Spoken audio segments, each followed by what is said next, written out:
With the new expansion, Cosmic Creations, a lot of new concepts have arisen. The new card Grand Plaza alone has made 4 different archetypes. All the new champions are being tried in existing archetypes as well as trying to build their own. It's too early to call them meta decks, so this list will showcase what Bomber and I believe is the best of the best from the first week of the new expansion. This is Top 10 Decks Patch 1.16.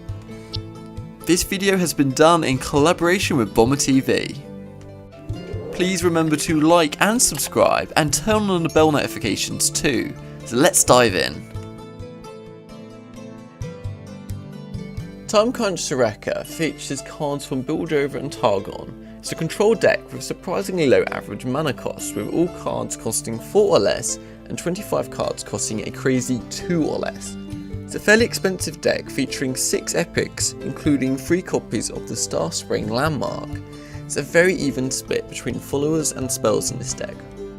The deck has several options to go in for the win. Pure value is generated by Soraka with immense card draw on her leveled up card, which basically allows you to draw a card for the first time you heal a card each turn, which is basically going to be happening most turns.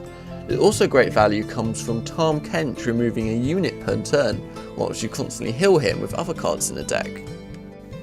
Another win condition is your landmark, Starspring finisher, which is obviously one of the flashiest finishers in the game. At the end of each round it heals all your damaged allies by 1, and once you've healed a total of 22 damage using any of your cards, you simply win the game. It is a combo deck at its core, but it has some control strategies to face aggro strategies, mainly Broadback Protector, providing both synergies to self-damaging cards to also have targets to heal, as well as keeping your Nexus healthy and kind of controlling the deck, as well as being an okay blocker with its 7 health. You also have lots of tools to protect your combo pieces. These tools include the 4 burst spells, Bastion, Astral Protection, Sunblessed Vigor, and Guided Touch, overall showing what a reliable deck it is. Watch out though, it will often lose the early game, but if you can get through this, it's pretty much unstoppable. This is Discard Aggro, a deck you definitely recognise from previous deck lists. It features cards from Piltover and Zorn and Noxus, and features 3 different champions, Teemo, Draven and Jinx. You can include 2 or any 3 of the combination here. The average mana cost is very low, with 23 cards costing 2 or less and 14 costing 1 or less. The most expensive card in the deck is Augmented Experimenter. The deck plan is quite simple. Against slow decks, try to finish your opponent as early as possible before they get their endgame. Against aggro or mid-range decks, you can try and win the race against them to see who can finish faster, or you can go for the value approach granted by the leveled up Jinx. Of course, you need to first draw her and then level her up. As the name suggests, the deck is all around discarding, so cards which you can both discard and draw are very desirable, such as Zornite Urchin and Rummage. The deck has a lot of options, smart plays, and therefore is a very skill-based deck. First of all, it's always important to know when to discard a card and what ones you should be discarding altogether. For example, there are obvious discard targets such as Flame Chompers, Jury Rig and Vision, and these are pretty straightforward what to discard. As for the when to discard a card, Jury Rig can be useful to summon a blocker or attack at burst speed, either punishing their open attack or to go in for the kill. The same goes for discarding Flame Chompers at burst speed, although it is much more useful to remove a big blocker so that your other units can basically go in and do what they need to do. Vision should be used to go in for the kill and take your opponent off guard, or to complete trades. This can almost be a win condition in some situations. With the new addition of survival skills, Discard Aggro seems to be getting a lot of love from Riot at the moment, and continues to be one of the best spots in the meta. Even if this list doesn't run survival skills, I would still suggest experimenting with it. Fiora Shen is primarily a Demacia deck which also features 13 cards from Iona. It's a mid-range deck which takes advantage of 2 keywords, Barrier and Challenger. So in other words, revolves around very simple combat where you're doing favourable fights and protecting your units. It's a fairly expensive deck featuring 5 epic cards. Value and flexibility are the keywords with this deck. Take as many value trades as possible, which is very easy with challenges such as Screeching Dragon and Fiora. Screeching Dragon is a great common card from the last expansion, and Fiora can simply act as a cheap free power challenger card here. Try to give them barrier with cards like Shen and Riposte. Shen gives a supported ally barrier this round, and Riposte gives an ally free damage and barrier this round as well. There are also lots of tricks to take advantage and punish your opponent with, like single combat and sharp sight. Note they both involve combat to kind of fit in theme with the deck.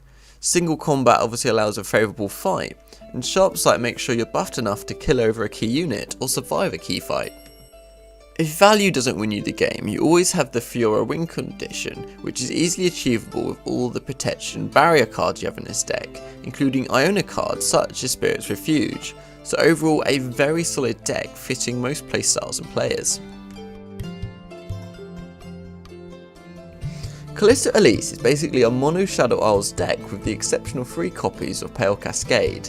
It's an aggro deck and has a typical low average mana cost with all the cards but 2 copies of the Harrowing costing 4 or less mana. It's fairly cheap with 23 common cards in total. This deck is very interesting. The reason why we go mono Shadow Isles is so we can activate Wraithcaller more consistently. Wraithcaller has the Allegiance effect to summon a Mist Wraith. Allegiance only activates when the top card in your deck matches this card's region, so you obviously want to be able to activate this as much as possible, so you run lots of cards in one faction to increase these odds. This deck also includes 3 copies of Mist Wraith, the key card in this deck, who grants other allied Mist Wraiths everywhere 1 damage when summoned. We're also running Risen Mists, which is a burst spell which summons Mist Wraith, basically meaning you have 3 really easy ways to summon this card and activate the effect as many times as possible. Don't worry too much about your units dying, as they will simply fill your finisher pool, which is the Harrowing. The Harrowing allows you to revive the 6 strongest allies that died this game and grants them Ephemeral. More often than not, you'll probably want to keep this card, the Harrowing, in your opening hand if you already have a smooth curve to reach that late game finish that you want. Elise will sometimes level up, but this is pretty rare as we don't run much Spider Synergy in this deck, as we're obviously not using Noxus, but she's basically there as a very good 2-drop. Kalista on the other hand would much be better to level up in this deck, and to be honest, even once she's leveled up she can die and be revived attacking when you cast the Harrowing, which is pretty valuable. It's a nice combo here. If you have a Wraithcaller that has already died, then she's going to resurrect this, which will in turn summon an additional Mist Wraith. So talk about value here, you're going to be summoning so many cards all at once, your opponent won't be able to deal with it. Basically a win condition. You can very often get your key cards with Glimpse Beyond and Stalking Shadows, which allow easy ways of drawing. The latter in particular is very useful to start your chain of Wraithcallers. So overall a very solid aggro deck with a very strong finisher indeed. Here is another deck you'll definitely recognise. It's Pirate Aggro, featuring cards from Noxus and Bilgewater. It's an aggro deck with a very mixed mana cost, with several cards costing all the different mana costs from 1 to 5. It's quite an expensive deck to build with 8 epic cards in total. The power cards here are Misfortune and Gangplank. Even if Misfortune will struggle to level up, she's here just a consistent way basically to level up Gangplank and make your board much more threatening on your attacking turns. Gangplank can then end the game against wide boards and therefore making aggro mirror matches quite easy with this deck. This deck wants to develop a board early on, and you can do this with a very quick start to the game with burn cards such as Lieben Saboteur and Jagged Butcher. Afterwards, has a lot of ways to end the game with burn with units like Imperial Demolitionist or Jack the Winner. Jack the Winner creates a Sleep with the Fishes each round, which deals 2 to an ally to deal 2 to the opposing Nexus. You also have Zap Spray Fin, which will be able to draw you a Noxen for Vor, always, as this is your only spell card with 3 or less mana, and this is obviously a fantastic card in this deck which can be very aggressive. If you reach late game, you can quickly close the game with Captain Farron and Decimate. Using the Overwhelm on Captain Farron and the pure blood damage from Decimate will quickly reduce your opposing Nexus to 0. So overall this is a pretty solid deck and a very fast one too, so if you want to rank up quickly, this is definitely an option I recommend. This is Freljord Overwhelm, which is basically a mono Freljord deck featuring 3 copies of Calling Strike. The 2 champions are Sejuani and Tryndamere, and these 2 cards both have Overwhelm fitting in theme with the rest of the deck. It's actually quite a budget deck with 0 epics and 22 commons, and the average mana cost is quite high with 9 cards costing 7 or more mana. The deck is based upon the core game mechanic Overwhelm, and the best region for doing this is Freljord, and it also takes advantage of their allegiance card, a arisen Outrider, which grants the top ally in your deck 3/3, and Overwhelm when summoned with the allegiance effect. This deck has a solid curve throughout the whole game, and starts the early game with Omen Hawk and a arisen Trapper. Omen Hawk can buff your cards, and Trapper can quickly find you a powerful 5/5 Enraged Yeti. Continue the development with a arisen Outrider, which could buff the Enraged Yeti created by a arisen Trapper. This will give you a 1 mana 8/8 unit with Overwhelm. This is one of the strongest combos in the game at the moment. Then finish off the game with your big guys like Sejuani and Tryndamere. Sejuani should level up quickly due to the Overwhelm damage you should be dealing each turn, so you'll be able to quickly take advantage of a leveled up effect. Another fantastic card in this deck is Battle Fury, which is always going to be extremely threatening and potentially lethal for your opponent on Overwhelm units. Battle Fury increases the stats of a card by 8 damage and 4 health.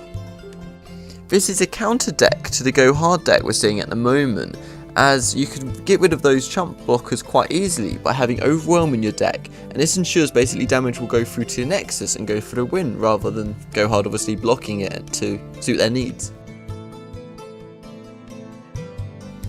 Ezreal Draven is a deck featuring cards from Piltover and Zorn and Noxus. It features a very balanced mix of spells and followers, and has a very low average mana cost with all but 2 copies of Captain Farron costing 4 or less mana. It's relatively expensive, featuring 5 epic cards. The core idea of this deck is to get your Captain Farron out as fast as possible and finish the game with him. To accomplish this goal, you need to do 3 things: draw him, survive, and deal a little bit of damage before he comes onto the board. To accomplish the draw part, we have the so-called discard package. Discard to draw cards like Sump Dredger and Rummage are fantastic draw tools, which unfortunately would not really increase your hand size, but basically quickly cycle through your deck faster to get the cards you need. That's where Draven, Chumpwump and Ballistic Bot come in. By generating cards which are not as very useful, you can use them as basically easy discard targets and replace them with more valuable cards.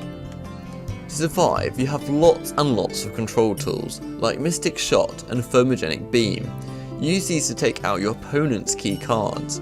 On top of that, all the units from the discard package are pretty good blockers too. Ezreal can be involved in your game plan, which also helps on the control side, giving you additional Mystic Shots. Finish off by summoning Captain Farron and using his Overwhelm and the decimates he generates to quickly finish off your opponent. This version of Burn Aggro is a new quotation marks deck from the latest expansion, and is a variation of the archetype that was popular several months ago. The new cards just made it that little bit stronger, and we're yet to have a meta where Burn is dominating. It features cards from Noxus and Piltover and Zorn like before, and has Draven and Teemo in the deck. It's extremely cheap with 29 commons and no epics. This archetype is probably the simplest concept ever. To win the game, you must reduce the health of your opponent's Nexus from 20 to 0 as quickly as possible, and this deck does exactly that, and it does it fast as well. Start your game very aggressively. It's crucial to have a nice curve with particular care for 1-drops, even if it means you are more attacking.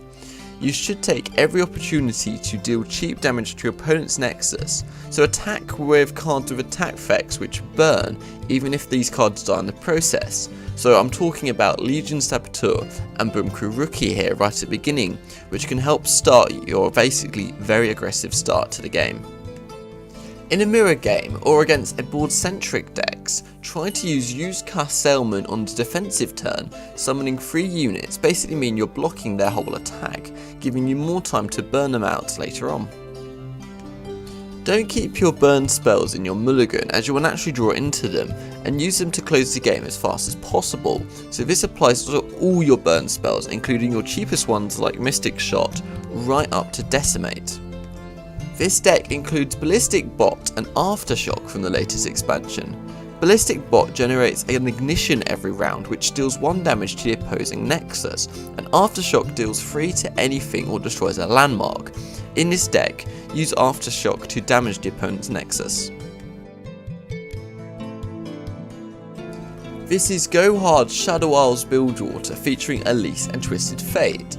It's pretty much a combo deck and it has a low average mana cost with all but 3 cards costing 4 or less mana. It's actually quite an expensive deck to build with 6 epics and 6 champions. It actually started out as a meme deck, but it's actually become a solid meta deck recently, and it's actually looking pretty good with the latest expansion as well. This deck is a pretty unique concept featuring the new KDA card, Go Hard. It's a slow spell that drains 1 from a unit and shuffles 2 identical copies into your deck.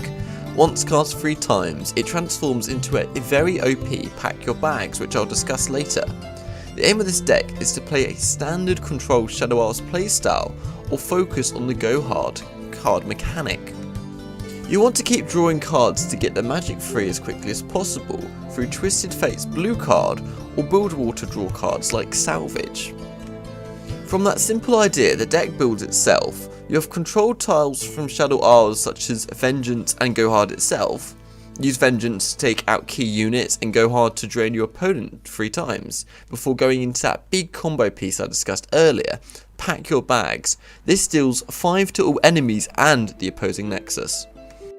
The rest of the cards are mainly there for curve purposes, and your main plan is either to level up Twisted Fate or go for the Go Hard plan. Definitely a fun deck to play and having quite a successful time at the moment. This is Lucian Kalista, featuring cards from Demacia and Shadow Isles. The deck is a personal deck from Bomber TV, and even if there's not much statistical evidence out there, Bomber TV still thought this deck had the potential to be very high on this list. So feel free to try out this deck yourself to see basically if we can have some better stats about it and see if it is truly the best deck in the meta right now. This deck is quite a strange of aggro and combos. Your general playstyle is quite aggressive, but sometimes you have access to some insane combos, which you could basically accomplish a bit more going through that combo, rather than just going for the pure aggressive playstyle. The best combo enabler we've got in this expansion is Grand Plaza. This is a new landmark that has the effect, when an ally is summoned, give it 1/1 and challenger this round. So for example, an Haunted Relic becomes a 2-mana summon card that summons 3 2/2s with Challenger, which is an insanely good removal tool. Another great combo is Grand Plaza and Blighted Caretaker. This means on summon, it will create 2 saplings with 3/2 stats as well as the Challenger that you already have. Another great removal tool. You can start even slower and go for the Lucian and Kalista levels up, so you can start generating insane value from them. Both of their leveled up effects suit the combat style theme of this deck. Later on you can switch to a more defensive playstyle with Nevergate Collector, stalling until you can cast a Harrowing to close the game. So overall a fantastic deck, and it's actually a lot of fun to play as well. Let me and Bomber know how the deck goes. And there we go guys, what do you think of this top 10 list? Bomber and I spent a little bit longer creating this list as we wanted to accurately reflect the current meta. In the first few days, win rates of decks were all over the place, so it was not actually clear which decks would thrive. The data presented here is analysed by Bomber TV using MOBA Analytics. He's a Masters tier player with a background in game theory and game design. He took the most winning archetypes into Master tier, excluding ones with small play rates, analysed their key properties on why they are so strong. Link to his channel is in a pinned comment and in the card above. What is your favourite deck in patch 1.16? I would love to hear in the comments. Up next is Best Meta Decks patch 1.17, taking a look at the best decks around in the current meta. Please remember to like and subscribe and turn on bell notifications too. See you next time guys.